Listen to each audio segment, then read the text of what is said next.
The Future History of Energy and Transportation. Documenting the paradigm shift from the era of oil and internal combustion to the era of robotics. By Julian Cox. Narrated by the author with the aid of an artificial intelligence. Chapter 8. A Hierarchy of Efficiency. This is the heart of the question of energy and transportation technology. In public discourse, the term energy efficiency in relation to transportation is heavily intertwined with fuel economy and emissions and is frequently debated with inconsistent frames of reference, embedded in the very nomenclature and units of measurement.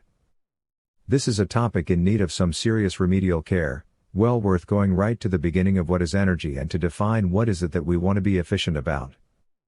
There is no purpose in giving another spin to a circular argument. If this work is going to add value, it needs to reframe the debate itself, to rearrange everything into a single reference frame.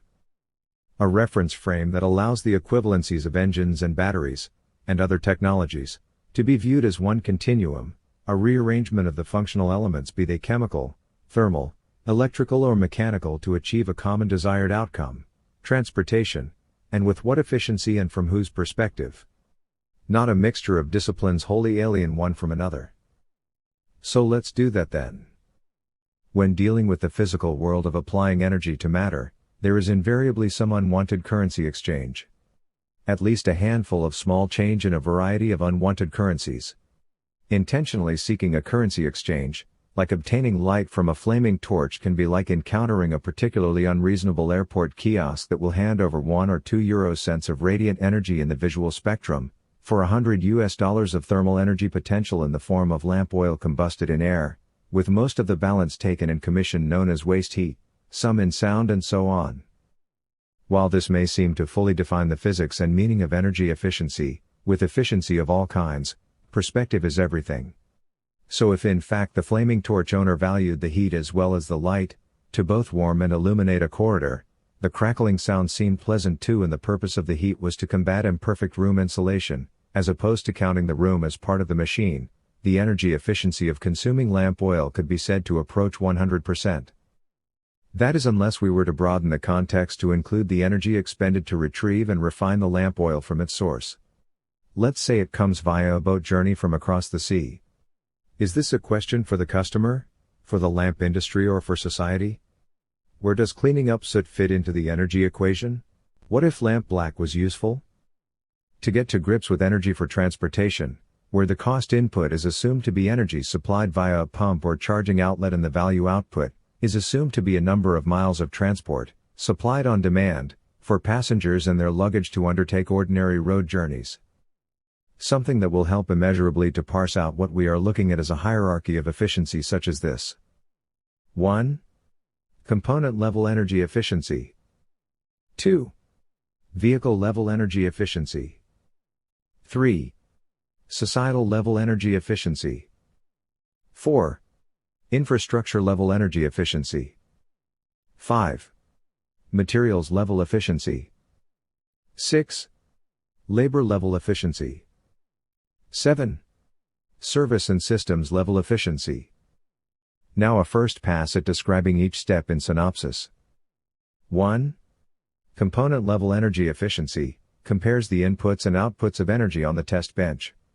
A fuel or a source of electricity is quantified for the input, and perhaps the output will be in the same form, for example electricity when charging and discharging a battery, or let's say mechanical, the shaft output of a motor or engine when fed with either electricity or fuel, respectively. Thus an engine on the bench may achieve somewhere between 20% to 40% efficiency converting the thermal energy potential of gasoline to mechanical energy output at the shaft, net of, primarily, waste heat but also partial combustion, sound, and so on.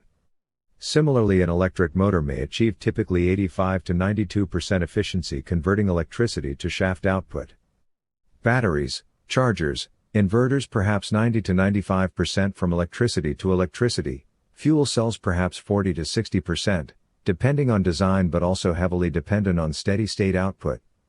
Not to be caught out by a false equivalence immediately, the fuel cell receives input as fuel, such as highly compressed hydrogen, but produces electricity, not shaft output.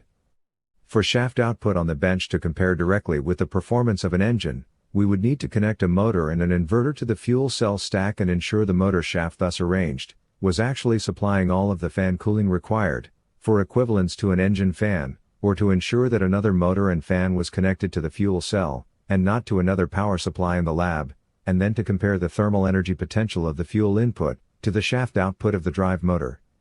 Even in this case, one would need to ensure that the energy required to compress the hydrogen fuel was at the very least accounted for in the well-to-tank equation, given that compression is not a feature of the thermal energy potential of hydrogen combustion in air, to compare fairly to uncompressed and potentially gravity-fed gasoline. Compression of hydrogen and cooling is not arbitrary, it is an operational requirement of fuel cell technology, at the scale potentially suitable to power a passenger vehicle. Conversely, load leveling and regenerative braking is not a feature of fuel cell technology but a property of hybridization with a battery drivetrain. There are special cases that push the limits of efficiency of every drivetrain technology, for example ceramic engines that run red or white hot, or a superconducting electric motor operating close to 0 degrees Kelvin. Here, there is a general assumption of design intent to manufacture and deploy at scale, to serve to output real-world passenger miles. 2. Vehicle-level energy efficiency, measuring the performance of a moving vehicle when the input is energy and the output is miles. The energy efficiency performance of moving road vehicles departs significantly from a linear relationship with component-level efficiency, essentially thermodynamic efficiencies compared on the bench, especially when crossing from one drive technology to another. Comparisons of vehicles with the same fundamental technology are not linear, either. So for example, an engine improved from 20% to 40% efficiency on the bench would not simply convert a 20 miles per gallon vehicle to a 40 miles per gallon vehicle. Because this improvement would additionally allow the vehicle to be designed for the disposal of 60% of its input energy as heat, as opposed to 80%. A 25% improvement there, too. So a smaller radiator for improved aerodynamics and perhaps some light weighting of other components, such as the fuel tank and exhaust system. The chances are we will arrive closer to 50 miles per gallon. These knock-on effects are even more significant when crossing technologies. It should be noted then that hydrogen fuel cell efficiencies of 40 to 60% from fuel to electricity at the component level, the fuel cell itself, do not translate at all directly to commensurate vehicle efficiency improvements, when compared with vehicles driven by engines, batteries or both. Not just because additional subsystems must be added to the fuel cell stack to achieve any mechanical output at all, to compare with an engine, but due particularly to a requirement for very large radiators that interfere with aerodynamics, that other road vehicle types do not require to the same degree. Because an engine disposes of most of its waste heat via the exhaust, while the fuel cell vehicle cannot. Battery and motor efficiencies are so high that a large front radiator can be eliminated in the design of a fully electric vehicle. Hence a Toyota Mirai fuel cell hybrid vehicle does not travel between 2 and 3 times as far on the same energy input as a similarly configured Prius hybrid, whose base motive power is derived from an engine, not a fuel cell. The result, the distance achieved in a similar setting, is almost identical at or around 59 to 56 miles per gasoline gallon equivalent energy. Note, this is tank-to-wheel efficiency. In other words, net of the energy expended by society to get the energy from its source and stored in the vehicle, ready to deliver miles at the end user's command. 3. Societal level energy efficiency. This is the fungible energy resources expended by society to get a fuel to the pump or electricity to an outlet, to prepare a vehicle to deliver useful miles to the end user. While the numbers here pivot on vehicle level energy efficiency to determine the number of miles received, very counterintuitively, astonishingly little net contrast currently appears between electric and internal combustion vehicle technologies at the societal level, because the pathways to prepare a vehicle to deliver miles, delivering energy as compared to delivering materials that contain energy, is completely different. To clarify this point, which is a significant departure from received wisdom, in the case of internal combustion, by this definition of societal level energy efficiency, society is deemed to have expended energy in extracting, transporting, refining and delivering fuel to the pump. Not adding to the energy content of the fuel in the case of gasoline and similar. Because human society expends none of its fungible energy resources on the natural processes of storing hydrocarbons in the ground. In the case of the electric vehicle, fungible energy resources of society in the form of electricity is delivered up to the electrical outlet, directly. Meaning without powering an intermediary fuel manufacturing and distribution industry such as those required to produce hydrogen or gasoline.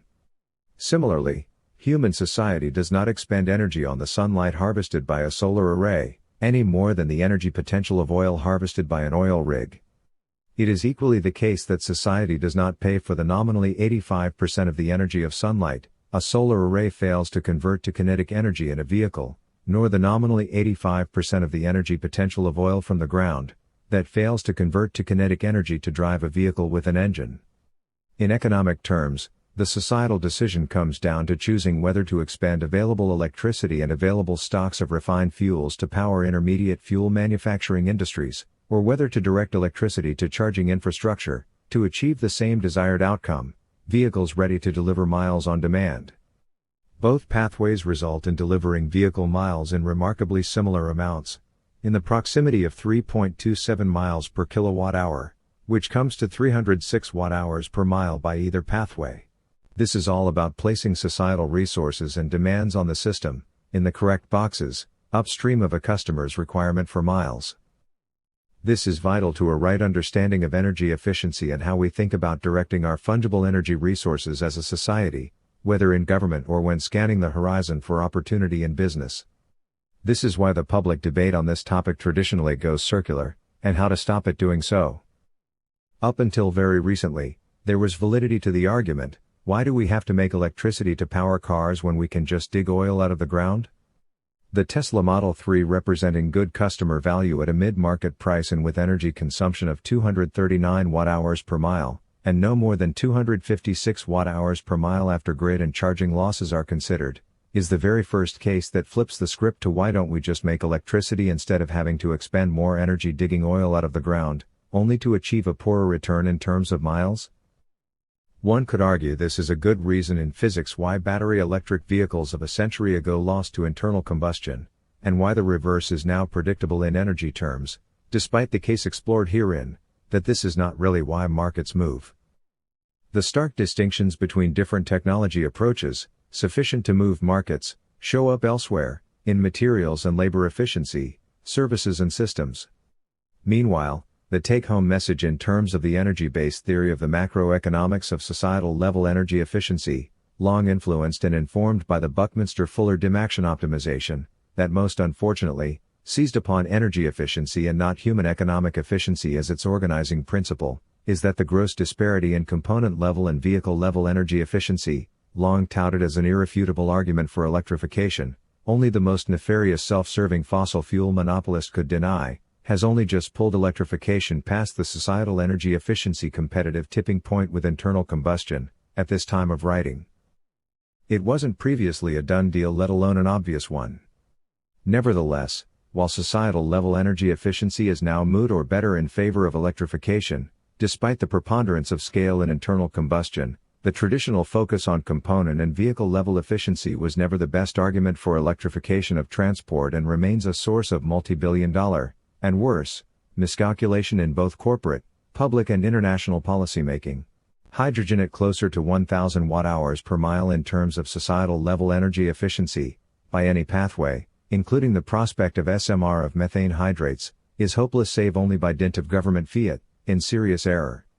In electricity generation, while comparative economic, levelized, cost per kilowatt-hour remains closely contested between renewables and gas-fired steam turbines, at the time of writing, energy cost per delivered passenger mile is an economic argument well won by electricity, versus fossil fuels by at least 3 to 1 in US dollar terms, and the disparity is expanding. This is because of materials and labor efficiencies that are far more significant to human economic outcomes, than energy efficiency disparities. Reduced to its most basic elements, once an electric vehicle is produced and an adequate solar panel and storage buffer is installed, there is next to no labor involved moving materials to produce miles, contrasted with the laborious ongoing necessity to move tens of tons of materials to the fuel tank of a relatively high-maintenance internal combustion vehicle. These are labor and materials that the economy is predestined to redirect towards producing fixed asset-based mileage. Yet the energy efficiency argument remains stressed in public discourse, on account of focus upon the energy content of refined fossil fuels, cited in the cost column as a wasteful price that society must pay. While it is true that human society may opt to expend both its refined fossil fuels and electricity to operate fossil fuel infrastructure, nonetheless, in common with sunlight, human society is not obliged to bear the cost of adding energy content to the fuel. Merely to supply energy to mine it, refine it and transport it to the tank if mileage from fuel is desired. Note: the estimate of the operational energy efficiency per mile of gasoline fueling infrastructure is derived from the well-to-tank emissions fraction of total well-to-wheel emissions. For gasoline, well-to-tank operations require 25% of the total energy content of gasoline, attributable specifically to operating infrastructure to meet customer demands for mileage. The result for a 27 miles per gallon U.S. fleet average new vehicle is in the order of 306 watt-hours per mile to move oil from the ground to the tank. This quotient of energy, 306 watt-hours per mile, in electrical form, however attained, is adequate to operate a better than U.S. fleet average high-performance, long-range electric vehicle. The operational energy efficiency of a renewable grid is about 93% net of 7% grid losses, and an additional budget of 10% charging loss is applied to get a truly fair equivalence to well-to-tank. Thus of this 306 watt-hours at the domestic or utility scale solar array, wind turbine, hydroelectric dam, gas-fired, nuclear, geothermal or coal-fired steam turbine generator, 256 watt-hours of charge, roughly 83%, can be expected in the battery. This is ample for an EP, a combined cycle mile in a Tesla Model 3. Result: all of the passenger miles delivered worldwide are deliverable in trade for the fungible energy expended on operating fossil fuel infrastructure. Urban myth holds this to be debunked, on account of defeating a straw man concerning electricity used in the production of gasoline, not the total energy requirement in all forms. The total energy used by the fossil fuel industry, in all forms, normalized from units of MJ, BTU and kilowatt-hour etc., results in 306 watt-hours per mile for supplying gasoline to a 27 miles per gallon vehicle. Clearly, the fact that as a society, we could put 306 watt-hours per mile directly into vehicle charging, given enough electric vehicles to charge, instead of powering an entire intermediary industry to manufacture and deliver refined fuels, is not bunk. If then we could strand an entire organic chemistry mining and burning operation, capable of producing gigatons of oil annually, this represents a truly enormous reserve of useful materials that don't have to be burnt, but instead could be used to build vehicles with composites and much besides. One of, if not the most exciting prospects for this material is an electrophotochemical cell, to compress the cost of energy capture and storage, capable of delivering energy day or night on demand to power civilization, including transportation, but without combustion. Meaning that all of the materials are available for recycling because nothing from the ground is blown off into the air either as pollution or as economic waste. Note: the total energy cost of operating well-to-pump fueling infrastructure is calculated net of defending that infrastructure militarily across the globe. This is non-trivial. For better or worse, the U.S. military is currently by far the single largest consumer of oil on the planet. Doubtless considerable savings will accrue to defending U.S. domestic energy independence, by any energy pathway, to the exclusion of defending oil industry-specific foreign oil fields and global oil tanker shipping lanes. 4. Infrastructure-level energy efficiency is a topic worth illuminating conceptually. Oil, gas and coal extraction, refining and distribution infrastructure, just like renewable infrastructure, is energy-intensive to produce and install. Notwithstanding the fact that a considerable weight of fossil fuel infrastructure pre-exists, it remains a false equivalence to compare the costs of building renewables infrastructure per lifetime kWh, to the cost of operations of fossil fuel infrastructure, alone. As if no energy, labor and materials are expended on building fossil fuel infrastructure, and conversely, there is no clear benefit to the almost fit and forget nature of operating a solar array, or even a hydroelectric dam with a strongly automated control room. The presumption of infrastructure pre-existence is incorporated in metrics typically published for hydrogen in transportation, and this fails the same test even more dramatically, because there is no fully amortized hydrogen fueling infrastructure, with the possible exception of prop farms for rockets, anywhere on planet Earth. Similarly, the much-touted cheapness and abundance in prospect for energy generation by magnetically constricted nuclear fusion, whereby a single unfinished test reactor for ITER at €80 billion and counting, does nothing to dampen academic exuberance for limitless cheap electricity, while every cent of €80 billion of solar panels and storage batteries, traditionally lands uncritically on the cost per kilowatt-hour balance sheet in academic, political and media circles alike, even in the figures accepted by environmental advocates. This is odd. Payback period, in years, is the preoccupation of anyone seriously contemplating buying a utility-scale gas turbine generator, but rarely is it a metric published in comparisons to payback period for renewables, where it belongs. Whether we are considering a new combined cycle gas utility or a 50 to 100-year-old coal utility plant, the energy cost of operations of fossil fuel infrastructure, that is, continually extracting, refining and transporting materials for combustion and continually maintaining the machinery and pipelines, correctly belongs under societal level energy efficiency, meaning the opportunity cost of fungible energy resources expended on this form of precursor to powering transport. The energy, as well as other costs of materials and labor, to produce infrastructure, including renewable infrastructure, does not. This belongs under infrastructure-level energy efficiency to compare with building oil rigs, steam turbines, ships and pipelines. This may seem like an arbitrary distinction, and it is, because we are clearly discussing whether to direct fungible societal energy resources to building this or that. The purpose of it is to definitively parse out metrics for ongoing operating costs of energy, as well as costs in terms of materials and labor, for the avoidance of conflation by default. Clearly, in the case of a 50 to 100-year-old hydroelectric dam, there are significant elements of pre-existing infrastructure in the renewables category.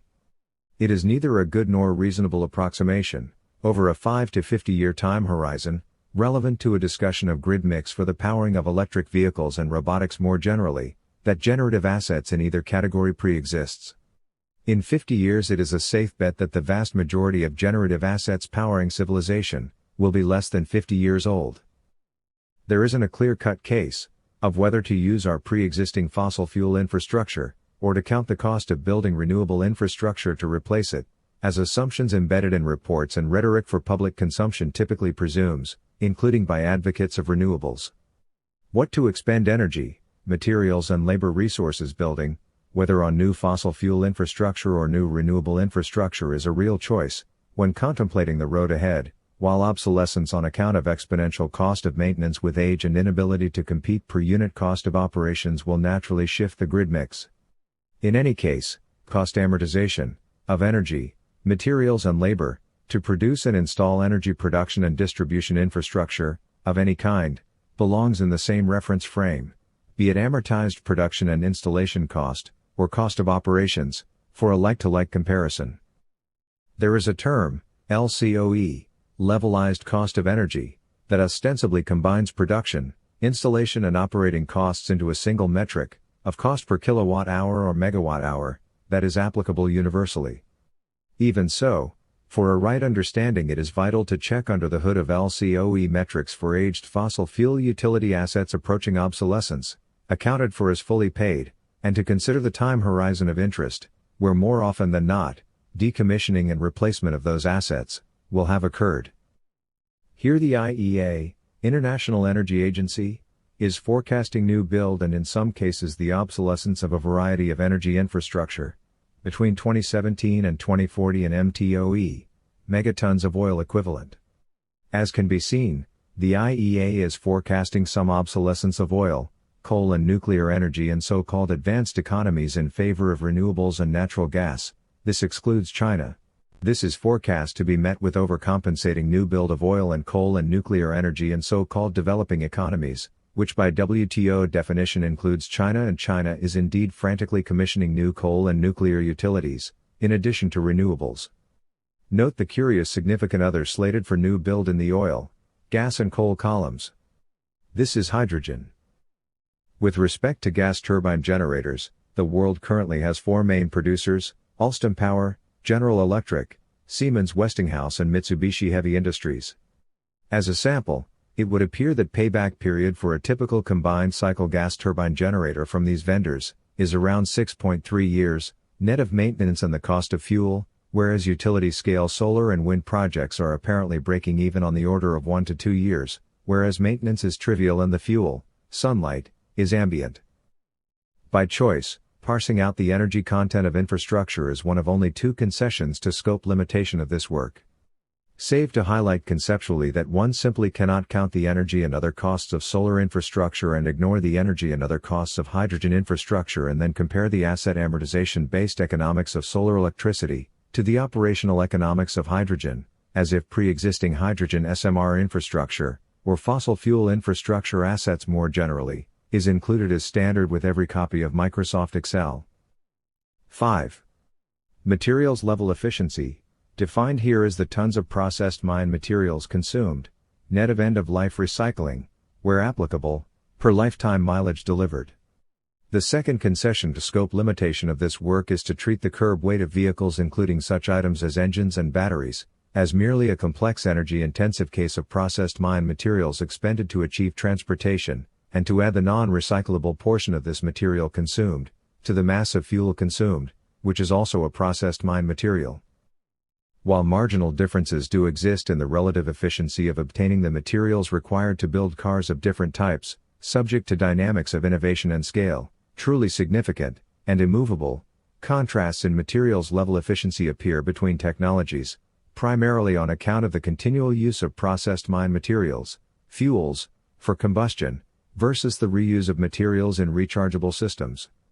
The delta of materials expended in the production of a 250 kg engine block versus a 250 kg traction battery may be significant on the order of kilograms, not in contrast to a delta of burning tens of tons of fuel, or not, per vehicle lifetime. This is the real bottom line when it comes to emissions. Not societal level energy efficiency. Market elasticity overcompensates for fuel efficiencies, vehicle level energy efficiency, when applied to vehicles powered by internal combustion, both in theory and in practice, in the form of the proliferation of economical vehicles. Additionally, next to the act of driving and engine maintenance, labor expended in mining and handling energy carrier materials, fossil fuels, destined for single use in an internal combustion engine, is the primary labor inefficiency in road transportation. Hence materials level efficiency and not societal level energy efficiency is the correct focus, for those inclined to object to the use of fossil fuels, or more constructively, for those inclined to compete and to invest in competition to internal combustion. Typically, 20 times the curb weight of an internal combustion vehicle is consumed, in the form of gasoline, during its service life plus 70 times its curb weight in atmospheric oxygen, resulting in the production of 62 times the vehicle's weight in carbon dioxide plus 28 times its weight in water vapor. This is the combustion of octane from which these proportions are derived. 2C8H18 plus 25O2 equals 16CO2 plus 18H2O. Molar mass equation, 228 plus 800 equals 704 plus 324. Assuming a nominal 80% recycling potential of the curb weight of each vehicle, a 2,000 kg vehicle may process as little as 400 kg to waste per lifetime, if it is electrically powered, comparable to a 2,000 kg internal combustion vehicle processing a similar 400 kg of curb weight to waste, plus another 30 to 40 metric tons of gasoline. Both figures net of similar use of tires and wiper blades. Disparities in brake wear and lubricant use is ignored as a rounding error. While there is certainly some marginal materials level efficiency regained, in the yield and simplicity of processing crude or shale oil to gasoline and iron or to engines respectively, when compared with mining and processing the ores required to produce the cell contents of traction batteries, comparing finished product to finished product, the 2,000 kg electric vehicle expending 400 kg net of recycling per 300,000 miles represents a 98.7% materials level efficiency gain over expending 30,400 kg of finished materials irreversibly, net of recycling, of a 2,000 kg internal combustion vehicle, to deliver the same 300,000 miles. This is on account of whole-of-life recharging, followed by recycling of the same chemical propulsion materials, incorporated into the initial curb weight of the electric vehicle. Contrary to inexplicably accepted public narratives, including by renewables advocates, there is no excuse to attribute any incremental grid emissions or grid utility fuel, materials, used to electric vehicles. Electric vehicles do not inescapably demand the burning of more coal or gas with each mile traveled, neither in theoretical economic terms, nor in actual observed market behavior. On the contrary, almost every major market participant in the production of traction batteries for electric vehicles, to include Samsung, LG, BYD, Tesla and Panasonic, is engaged in a far greater introduction of new renewable energy generation capacity to the grid than the total new electric road fleet consumes, and does so at a far higher and accelerating rate. Authors note, when contemplating the future, something that is critically important to accuracy and forecasting but is not always intuitive, is something we can call the no time machines rule. Every wavefront of every significant influencing factor, like ripples on a pond, must be carried forwards together to the future, in which we want to know how they will intersect, at that time. A pertinent time machine fallacy in common currency relates to forecasting the emissions from a civilization-wide adoption of electric vehicles based upon the current carbon intensity of the U.S. electrical grid. This condition cannot exist on today's U.S. grid, because electric vehicles as a percentage of today's U.S. road fleet is sub 2%. If today the only things that existed on the grid were renewables and electric vehicles, all of the vehicles would be served with an abundance of power to spare to manufacture both cars and renewables. The pertinent conditions of the grid, therefore, is the state of the grid at the same time as a civilization-wide quantity of electric vehicles. Let's say we set civilization-wide adoption of electric vehicles to 2050, in tandem with the relegation of legacy internal combustion technology to a fringe use case. In this case, we must also project forwards the technology, economics and lead time practicalities to build infrastructure for power generation, as at 2050, also not today.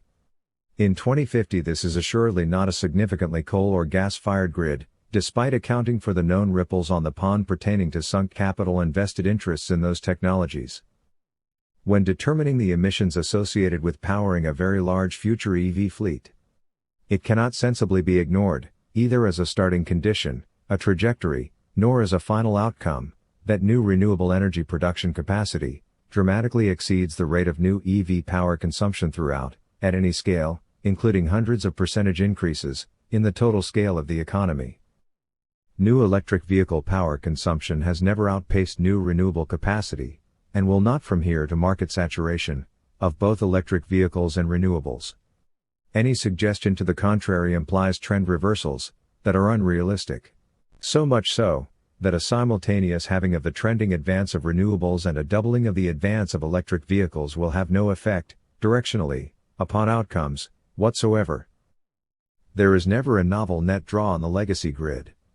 Always an overcompensating introduction of new renewables generation capacity. Rates of private solar installations among private EV owners is typically in the range of 30 to 40%. Again, electric vehicles do not drive demand for coal or gas use.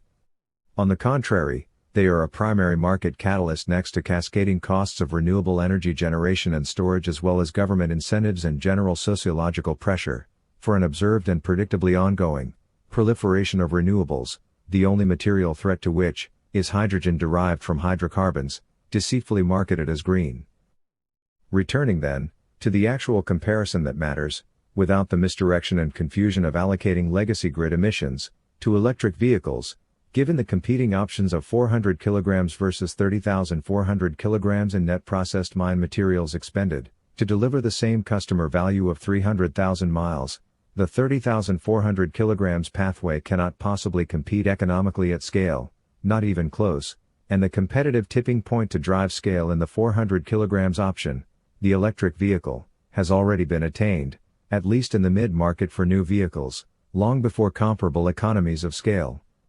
Hence the competitive disparity, even prior to full autonomy, will expand exponentially. Another source of, often willful, confusion on this topic, is to mislabel the bulk mining and materials handling associated with the oil extraction and refinery industries as an energy business.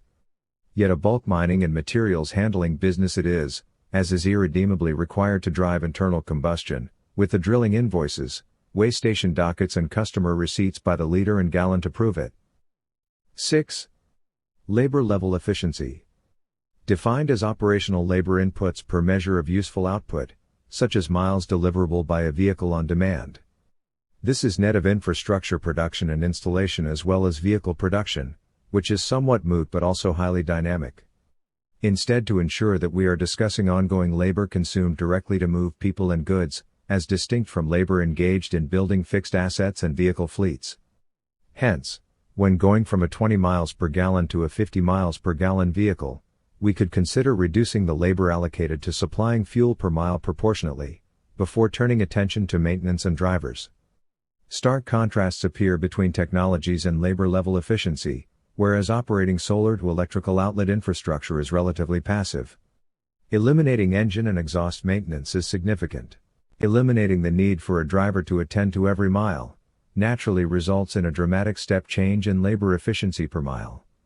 Labor level efficiency is the bottom line of all bottom lines for cost consideration. Ultimately, machines, materials and energy do not charge money, subject to the efficiency of markets. The value of labor sunk into a genuine asset is not consumed, so long as the value of the asset persists. Whereas labor consumed turning the wheel, so to speak, on fuel, maintenance and driving, is. At the time of writing, ongoing fueling infrastructure operations and vehicle maintenance cost is somewhat masked by the most overwhelming labor cost per driven mile, the opportunity cost of driving, net of driving for sport or purely for the pleasure of controlling the vehicle, and the cost of commercial drivers, machine operators more broadly. The comparative labor level efficiency of electric transportation versus internal combustion, when unmasked from the cost of drivers, is effectively market outcome determinative. As alluded to in materials level efficiency, there is no customer value added, when seeking 300,000 miles of transportation from an electric vehicle, to pay for the laborious production of an additional 30 tons of materials over the lifetime of the vehicle, nor to pay for the parts and labor to maintain an engine and exhaust system, simply to receive the same miles.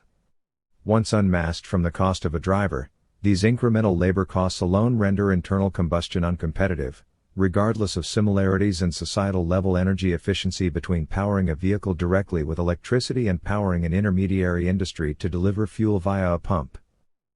This is prior to contemplating the profitable uses of a driverless car in either format, addressed in a possible solution to auto market disruption, where these labor costs define the relative merits of investing in one or other drivetrain technology and the price per mile at which the profitability of internal combustion is closed out entirely, while at the same price the profitability of operating an electric hailing fleet of one or many vehicles remains strong.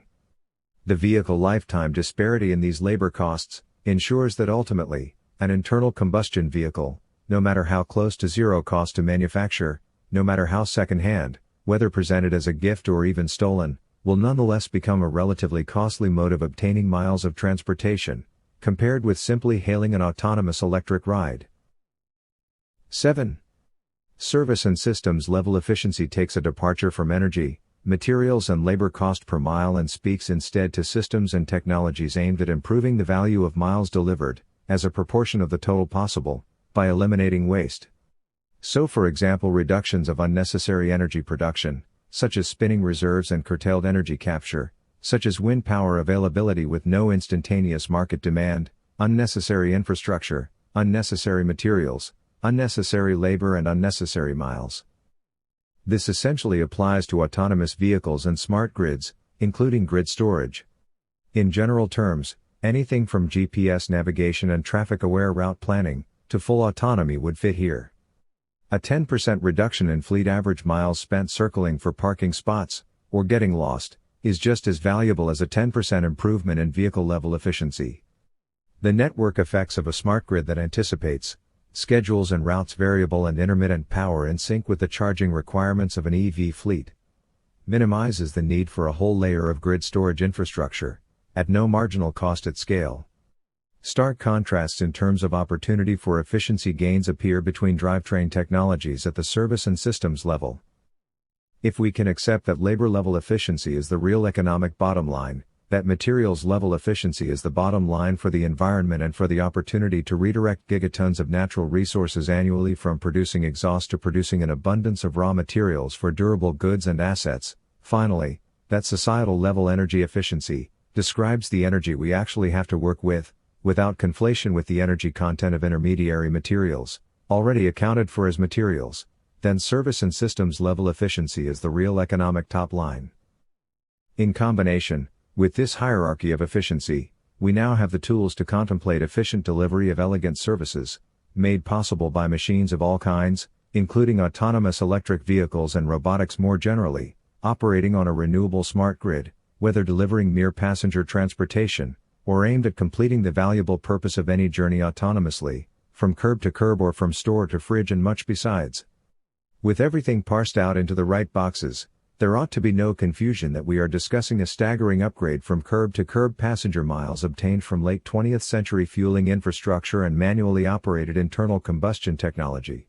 Effort and expenditure to delay the advent of such an outlook and predictive failure to anticipate an economic cascade in these terms, will suffer diminishing returns at the hands of axiomatic first principles of physics and economics, relating to high-quality end-user miles and other works deliverable by the smart routing of the fungible energy resources of society, by the intelligent use of mineral resources and by human labor, amplified exponentially by increasingly intelligent machines, in a chain reaction of intelligent machines engaged in all of the above.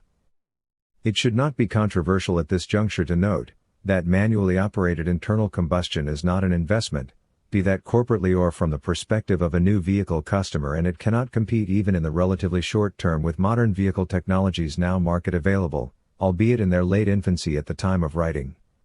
That includes Uber and similar, except as an accelerated pre-recycling sink, for stranded manually operated internal combustion vehicle fleets. To be discussed. At a minimum, purchasing a new vehicle, absent a viable upgrade path to full autonomy, ought to be considered a mistake. Author's note: don't buy a car that can't drive.